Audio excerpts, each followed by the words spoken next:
Hello guys, welcome back to my channel. Thank you, boy. So today I will be talking about column troubleshooting, uh, simplified explanations, because actually this is a very hard topic to be delivered.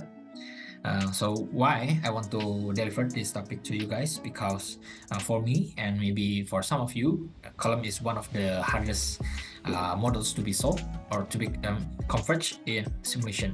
Actually, we have some supporting evidence or supporting reasons why actually a column is a difficult model to be solved, because this model solves nonlinear algebra equations that contains four main equations: the mass balance, heat balance, phase equilibrium, and summation equations, or we call it as a mesh equation. So since we are solving these four uh,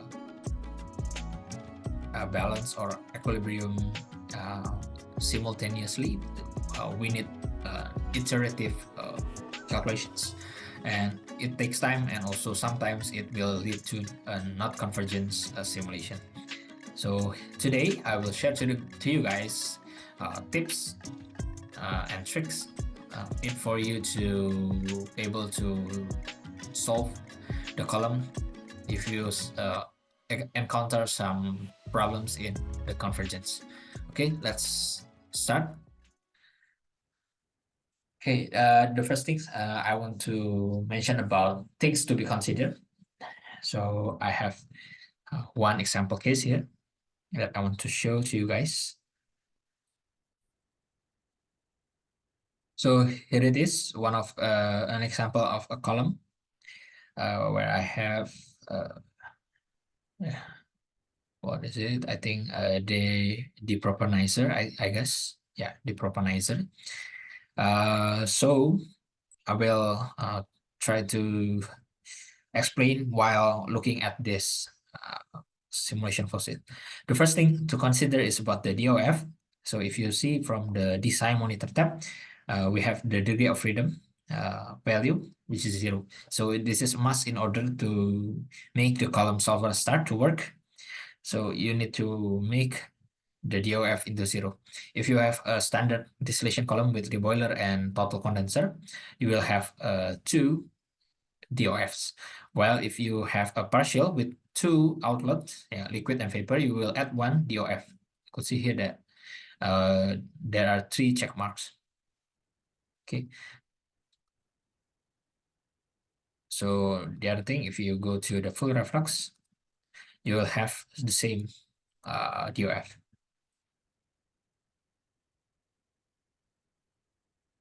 Sorry. Yeah, because we changed the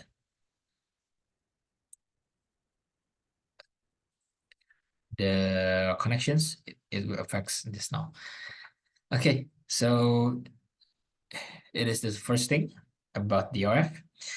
When you add some set operations such as pump round and then side stripper or anything else, it will add degree of freedom also. So please be aware of that. The next thing is about estimates. So if you go to the parameters, we have two tabs that contains estimates. The first one is the temperature estimations at the profile tab. Here we have the temperature profile, while we also have the estimates for the compositions at the estimates tab. To see what is the initial estimates that UniSim use, you could go to the monitor tab and you click on the view initial estimates. Okay, so we have different things actually for these two estimates. For temperature, if you supply the estimates for two non-adjacent stage, for example, at stage 2 and stage 5, the stage between it will not be interpolated by UniSim design unless you start the solver. Yeah, you could see here that the stage between stage 2 and stage 5 is not interpolated, still empty. While if you go to an estimates button, I try here in nitrogen 0.1, 0.4, and so on, 0.3. You could see that at the the stage between stage 2 and stage 5, stage 6, sorry, the solver do interpolations before the solver start. So it is quite different for temperature estimates and composition estimates. But me personally, I don't do this much. I never put any rigorous estimations, and so far it's still okay. Okay, the next thing is about the maximum number of iterations. So if you go to the solver, and then you see that about the maximum number of iterations, as default, the number is 500. You could change this, you could make this higher when you see that the software is getting near to the convergence, but the maximum number of iterations have been reached. So you can put it until 10,000 or 1,000. Also, okay, so you can increase the value. Okay, the next thing is about the equilibrium error and the heat spark error. As a default, you could see that the value is very tight. Why? Because UniSim design want to make sure that the solution is always come back to the same value. So if you have a very loose tolerance, every time you click run button, you have the probability to result in a different value. Okay, so when you have a very tight one, you will have a bigger chance to return to the same value every time you run the column. So that's why UniSim design have a very tight default value. But you could loosen this tolerance for a bit if you think that actually you don't need this much precision. So you could loosen it by a bit. I usually try to loosen this by only, for example, this equilibrium error tolerance by 1E minus 4 and heat spark tolerance into 5E minus 3. So not that much. Another thing that I want to explain to you guys is about what is actually these two variables and how to calculate this. So for the equilibrium error tolerance, it is sum of square error of the vapor phase concentration or the equilibrium of the vapor phase. So it is a vapor phase compositions. The next thing, heat spark or error tolerance. It is the sum of positive values or absolute values of heat error. How to calculate the heat error?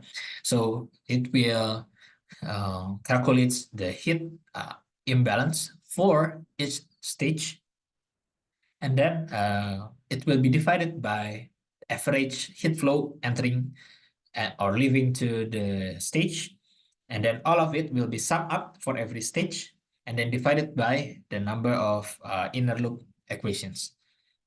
Okay, that is how UniSim design calculates, or maybe other software too. The next thing is about the software. So for this solving method, we have three generic solver. The first one is legacy inside out. It is quite good for almost all the cases. And then the second one is a modified inside out. This one is a good one when you have a complex flow sheet for column. For example, you have a pump around, you have a condenser, rigorous condenser, you have a spatial configuration of the column. You could use the modified inside out. The third one is Newton-Raphson. This is a good generic column for liquid phase kinetic reaction. The next one is sparse continuation solver. This one is a good solver for a highly non-ideal chemical system. and also a good solver for reactive distillation. The last, not the last one actually, simultaneous correction is solver with a dog-leg method, and it is a good one for also reactive distillations. The next two is actually solver for the electrolyte systems. So we don't use these two very much. The next thing is about the accelerations. So whenever you encounter like a very slow decreasing of equilibrium error, you could use this acceleration. So UniSim design use the DEM or dominant eigenvalue method for accelerations. It is actually quite the same with the normal Weckstein accelerations, but the difference is in DEM, it taken account of the interactions between accelerated parameters. For this acceleration, UniSim design use or applied this acceleration for every individual stage. Okay. One note to be taken is don't use this acceleration whenever you encounter azeotropic column. Okay. The next thing is about damping factor. So what is a damping factor? Damping factor is about the step size that is used for the outer loop convergence. So whenever you encounter like a wavy profile, you will consider to change the damping factor. As a default, the value is 1, but if you have any trouble, you can decrease, for example, at the range of 0.3 up to 0.9. This damping factor is a very case-by-case value. So, for example, in amine contactor, you might want to change this in around 0.25 up to 0.5. This is a very case-by-case value, and you should try it by yourself. As an alternative, you also could change this into adaptive damping value. So UniSim design will change the damping factor value for several times. You could specify what is the starting point of the damping factor, and you also could specify how frequent UniSim design will change the damping factor. And last thing is reset damping factor, reset initial damping factor. So for example, if I convert the simulation at 0.5, if I set the reset initial damping factor into check, so it will be resetted when I have any change. Okay, so it will come back again to the previous value. Okay, the next thing is about the safe solution as initial estimates. So if you make this option check, what's the impact when you run the column and then you want to make a change here? The UniSim design will utilize the previous convergence state value as an early estimate. But sometimes you don't want to have that kind of stuff. For the first thing, or the first case is when you encounter a wavy or a bad profile, and then you want to change something at the specifications. If you just press the run button, you will have a start from that wavy profile, and most of the case it is not a good one. So you might need to reset and then run. The other thing is when you have a convert state like this current column, and you want to have a major change, you could also need to reset first before running. Okay, so I think that's it for the things to consider. And the last thing I will talk about the active specs. So this is very important to be considered. So for example, here I want to change the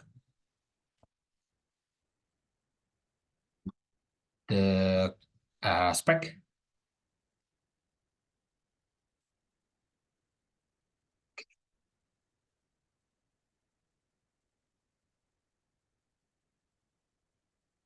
So I want to change the spec into the distillate rate and the mass. Okay, I will change mass distillate rate. While this one is the molar distillate rate. So if I change the spec into these two, you will see that there is a warning from UniSim design. Column specifications, molar distillate rate, and mass distillate rate are effectively the same. You should probably remove one or one of the specifications. So why this error encounters? Because you have relationships or you have a conflict between those two specs. So make sure that we don't have that kind of conflicts. Okay. So I will change this spec. Next thing is about spread the active spec between top and bottom. So if you have, for example, 2 degrees of freedoms, you might want to spread it one DOF at the top and one DOF at the bottom. So if I have, for example, here, the compositions of normal butane and ibutane at the top condenser, the second one I want to have the propane at the bottom. This is not a must actually. For example, if I change this to this, probably it's still able to convert. Okay, but not in this case. Yeah. Okay. So when you spread the reflux, sorry, when you spread the spec, you will have a better chance to convert. I will try one more time. Maybe I will try to change this to this. Okay, like this. You're actually able to convert. Yeah, I specify the molar distillate rate and also the reflux ratio, but this is just a suggestion for you to spread. Okay, so you could see that when I spread, it is have a better chance, yeah, to convert like this. Okay, the next thing is about do not enter flow rate as active specifications. I have 3 reasons. The first one is it will reduce UniSim solver problems in determining solutions. Because when you enter flow rate, it will reduce the flexibility of solver. The second one is flow rate is not the main purpose of column being designed. So actually, if you talk about column, when you have this, the propanizer column, you don't design this propanizer column to flow a certain amount of distillate rate or column or the certain amount of bottom rate, but you design this column in order to have a certain priority products, for example. So there is actually not a good one to spec the flow rate as an active spec. Again, this one is just suggestions, so it is not a must. So when I change this into a flow rate, this also okay. Okay. The next thing is why this is not a good one, because it will this is good when there's a change in feed capacity. So I will show to you guys. For example, here I would like to change the specification into molar distillate rate, and also I change this into bottom rate.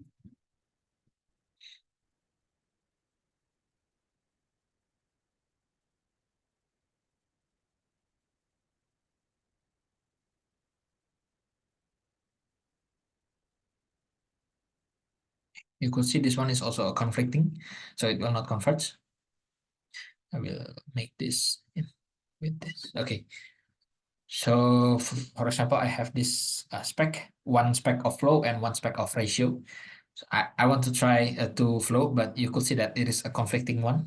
Yeah, because the bottom rate can be calculated from mass balance, so it is not required to make this two specification active. So here, for example, I want to have change in the feed rate. Okay, to change this feed rate into 100 and 100 only. You could see that the UniSim cannot solve. Why? Yeah, because our feed rate is 100, but the distillate rate is 120. How come? Okay, so when you specify the molar distillate rate, or sorry, or yeah, rate as a common as a general one, when you change the flow, it is a disaster. This is not only a mass flow or material stream flow, but also heat flow. For example, reboiler duty or condenser duty. When you change the capacity or when you change the feed rate, it will affect. Okay, so I suggest you to use these specs when only at the early stage. So after the early stage, don't use this specification again. It is better to use other specs that is not a flow. Sorry. Okay. So here, for example, I have the purity specs. When I change the column flow, it is not a problem. You could see that I can have a better flexibility. Okay, so I think that's all that I want to say to you guys about column troubleshooting. I hope this tutorial will be useful for you and see you at the next video. Bye bye.